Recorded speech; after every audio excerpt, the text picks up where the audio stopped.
Hi there! And so here we are, my lovely furries and non-furries. The end of the year 2022. We are just about there. What better time for you artists living off your art to check and recalculate your prices? Last week we did a little re-evaluation and a little think tank of what happened in the year and what's going to happen next year. Within that, you do need to check your prices. Value your work properly. Make sure you keep you and your business at least afloat and preferably thriving thanks to properly priced artwork. Too many people simply throw in a random minimum wage, probably even less sometimes. Yes, even sometimes some people charge $5-6 an hour, a small share for some material, averaging it really randomly, and then they think that that is all it is costing them, and then they believe that the money that they receive is going to be all personal profit for their own use. I'm not a professional advisor for this. So many people have different ways to work out their prices and their costs. Some cut corners as well, myself included. We try to do this when we can without jeopardizing everything. Yes, because those cut corners mustn't endanger your business or your own survival. I can only suggest this formula, which we mentioned before, and show you the way that I am trying to calculate all this. Please, if you have any input, I would be really interested to hear your way of pricing, any advice, any more feedback as well. In my video a few weeks ago, I covered the overall view of what my prices should be like. Do check out the video for the overall pricing and a more detailed view about hourly wage. This week we're going to look into the overhead costs, the money that you spend to run your business and practice your craft. So I mentioned two different categories, the set overhead expenses and the variable overhead expenses. The set expenses are going to be the regular monthly payments you have to make, the ones that won't vary. This will include rent, utilities, electricity, gas bills, internet connection, any subscriptions that you need for you, like software you may use or website or domain name. All those regular expenses that you are paying in the background constantly. Sometimes you might pay them annually, which might be a bit cheaper, but you have to break it down per month. What is it going to be per month in the end? Within these set expenses, there's going to be one main difference separating them into two parts. There's going to be those entirely dedicated to the business, so a website, domain name, software, etc. And then there shall be the expenses that are shared with your personal living expenses. This is the case if you are working from home. Your bills will have to be split between what is used for the business and what you are going to use in your own free time or for your own personal use. Now, how you calculate this can be quite a conundrum, but any advice and help will be welcome. Please do comment below if you have any other ways of doing this.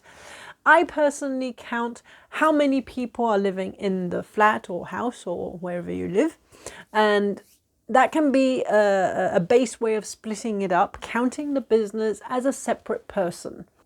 For example, in our household, we are 2 adults and 1 business.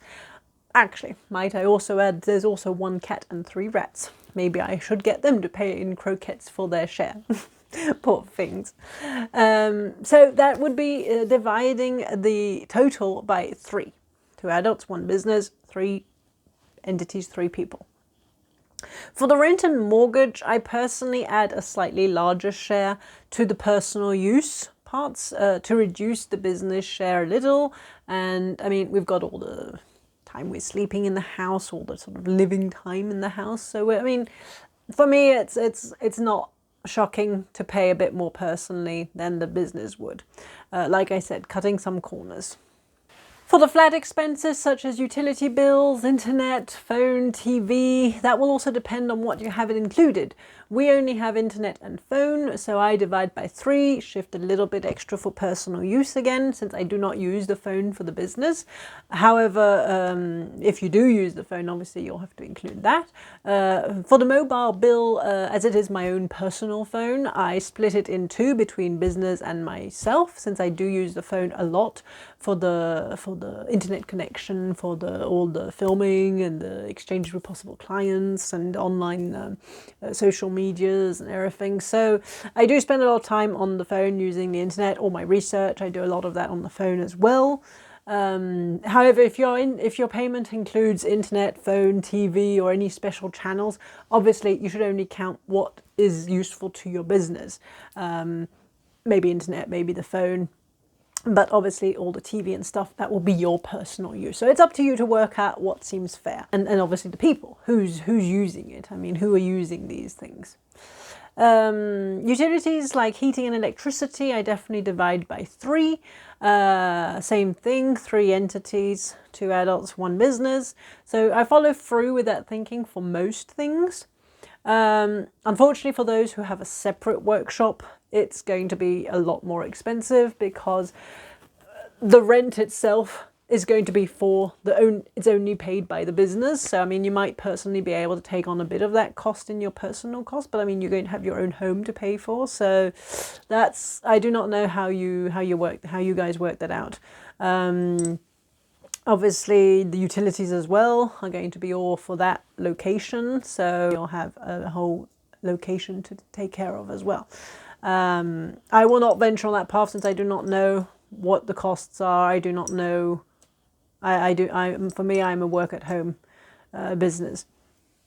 So once you've worked out the cost for each bill for your business and added them up to get a total per month, then you need to work out what your production ratio is. How many items can you make and sell per month? This is going to be an estimation of what you would like. Obviously, if you're a beginner, you have no idea, but you have to sort of estimate what you would aim for. What is your goal work ratio going to be?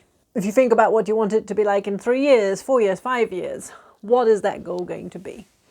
When everything is sort of stable, and your personal capacity of making things as well. I mean, obviously you're not going to calculate it if it's overworking you either. It's no good for you if you're doing that.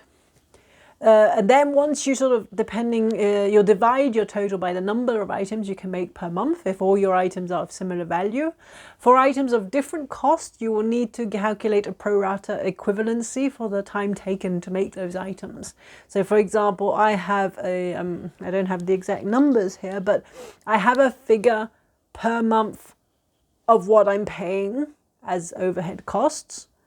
And I will dedicate percentages per hour of work. So that way, for example, I know a full suit will take 80, 90, or maybe more hours. A head will take 28, 30 hours. So I can count per hour a sort of set amount. And that way it will adapt depending on what I'm working on. Please let me know of any other way, because this has been such a headache to try to understand how to work this out. So that's it for the set expenses. I mean, it's all sort of worked out on how many people are sharing these things, how many sharing the bill, and obviously working down to a price per month so that you can work out what you can charge per item. Then the variable expenses are going to be any odd payments that are sort of, you're going to have to pay maybe intermittently, or one-off things like one-off subscriptions or one-off things you have to buy. And that will obviously include your tool expenses. Now, the tool expense is nearly a category of its own. I have got it in the variables, but it does work nearly as a separate category. And the odd expenses, like a subscription, it will be how long is that for example.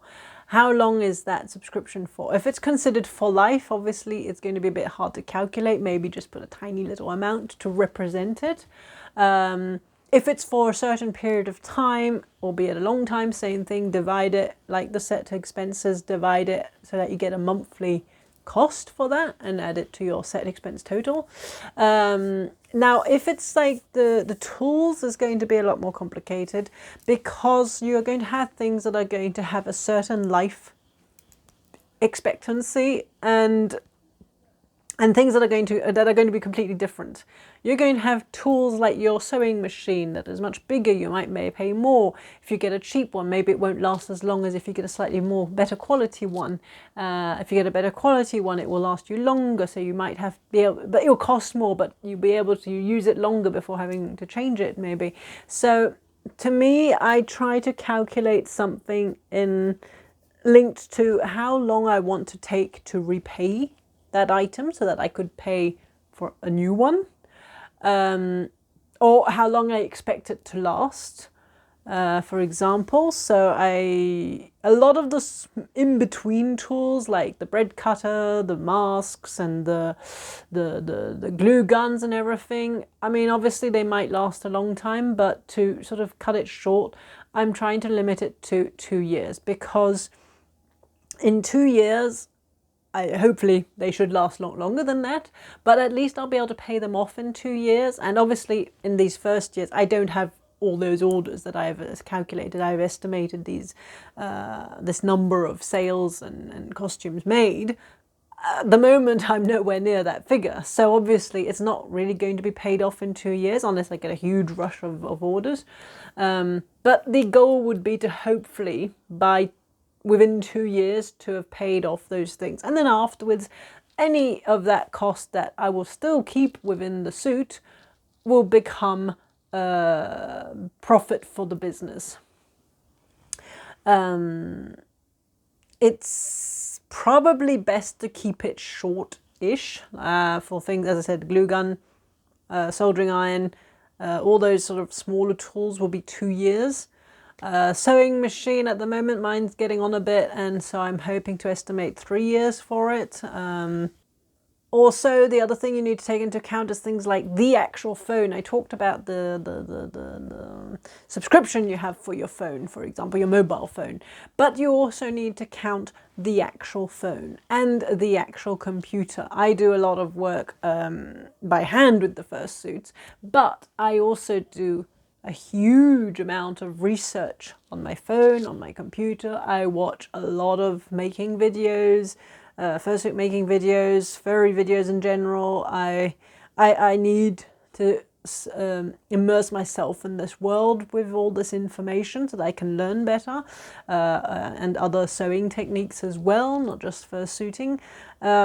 So to me, you need to count a share. You're not going to charge all of it, obviously. You're going to count a share of it. And same thing, you'll have to sort of give it a life expectancy. So, I mean, hopefully my computer, I've given it 5, 6 years. I'm still hesitating on that, trying to work out what's best. 5, 6 years, also dividing the fact that I use it for my personal use as well. So same thing, I split it on that front as well. So yes, this is where you're going to cut corners probably the most, and trying to work out what you're going to pay personally, how long do you want it to be paid off for. Obviously, it will also depend on how soon you think you can reach your goal, your estimated goal in terms of number of suits being made or number of orders you're going to get.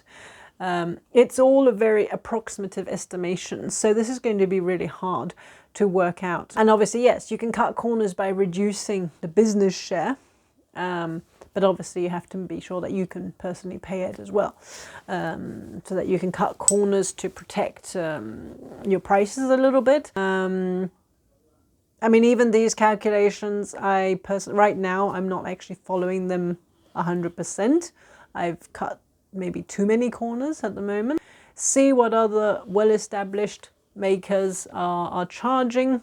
As a beginner, obviously you can't match their prices exactly, but if you find similar people who've been like you at the very beginning, or maybe within the year or something, you can see that their prices might be a little bit lower, but then yes, you can probably start to match those as well. Don't forget You are paying all these things. Your computer, you've paid it. Your phone, you've paid it. If you don't have your computer, how are you going to do your social media, or your phone, sorry, whichever one, or both of them maybe? How are you going to do your research? For my YouTube, I type all my texts out for these videos. I type them all out on my computer. I do all the video editing on the computer. Sorry, I do all the drawings, install them on the computer.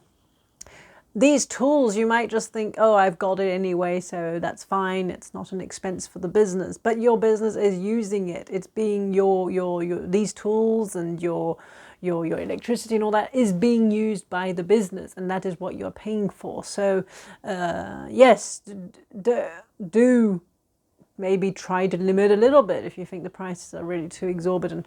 But remember, who's paying for that in the first place, let alone all the stuff you're going to have to pay afterwards, like all the contributions. You need to pay that at the end of the year, or every year you do your tax income and your income tax, and that's more obviously stuff you're going to have to pay for what you've earned. But then yes, all the little things, and I mean even within the tools, a lot of people forget the needles, the pins, all those little things you have to buy, but they do add up. It's the little things a lot of people overlook. That too, you're going to have to calculate it and not obviously overcharge the client. I mean, for me, I believe in trying to get the client to pay for only what he needs to pay. Don't go and charge him for more stuff. The reason it goes up is because you are originally paying a lot as well. So do think about it. Remember all your living costs, all your business costs, all your tools and all your materials, your setup, however you set up your workshop as well. I mean, technically you might be just using the table in the living room maybe, or you might have set up a special area for yourself with storage. For example, I bought all the whole cupboards and all the desks and tables for this. So officially that does count as well. Now that you can split that over something like X number of years, because obviously that's going to last you. Same thing, break that down per year, how many years it will probably last, and break it down per month and add that in, and then divide it by the number of items, or as I said, you can use a percentage as well. So rather difficult video to follow. I hope you've managed to stay with me. Please do ask questions if you want in the comments for what's not clear. I mean, we're all going to have different figures. The rent's going to be different for different people. If you can invest in better quality. Some people don't have much money to start with, so they have to buy slightly cheaper, but that will last them enough to get going. But then we'll have to buy more later on maybe. So there's a lot in the overhead costs. So yes, please do not hesitate to write to me, ask me questions if you want. Please, if you've got any extra advice or any info or anything that could help, that would be amazing. I really would appreciate some guidance here as well. As I said, I'm not a professional in this, so I'm just giving you an idea. It's just trying to open people's eyes to how much we have to pay and how much you need to charge. Because how is it possible that you can be charging 500, 600, 700, barely 1,000 for a full suit? So I hope it helps both clients to understand and makers to value your work. Remember, obviously, if you're a beginner, you're going to be a bit lower than the rest, and you can slowly go up as the years go on. I will be reevaluating my prices as well this winter, and I think that's going to be very important for the coming year as well, and finding the clients that have obviously the money to pay that, and also who certainly will appreciate that you are a proper business and all the work that you are putting in for this. Because I think even with respectful clients, you can be very close to getting to a point of reaching a burnout and exhausting yourself with all the work. So don't add extra problems. Don't add more difficulties. It's hard enough as it is. So please review your prices, and obviously, Happy New Year. Let's bring in an amazing year for you, your businesses, your friends, your life. Bye.